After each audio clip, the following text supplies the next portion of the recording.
Here in this video, I'll detail how to lock iPhone without Assistive Touch. So literally, you can use Assistive Touch to lock your iPhone if you don't want to use the side button. But here, I'm going to show you how you can lock any iPhone without using the Assistive Touch feature on your iPhone. So if you don't know this, you found this often informative, please don't forget to like and subscribe.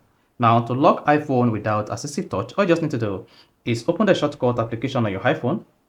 And once you open that, click on the plus icon at the top right.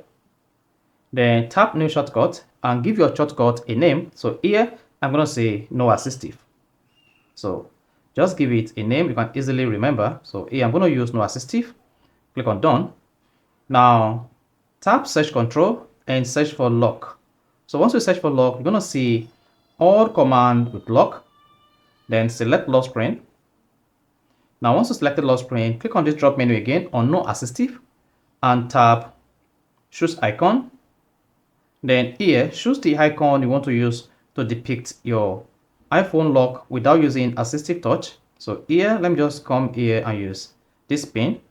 Then once you selected that, scroll up again and choose the color of your choice.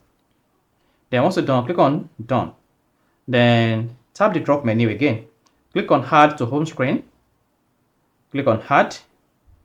Then this is going to add the command to your home screen. Go back to shortcuts page, tap the done button at top right to save the settings. Then after that, now to lock your iPhone without using the side button or assistive, just click on no assistive. That is it. Then once you see the check command, that confirms that your iPhone is not locked. Is that? So that is how you can easily lock an iPhone without Assistive Touch. So if you found this offer informative, please don't forget to like and subscribe.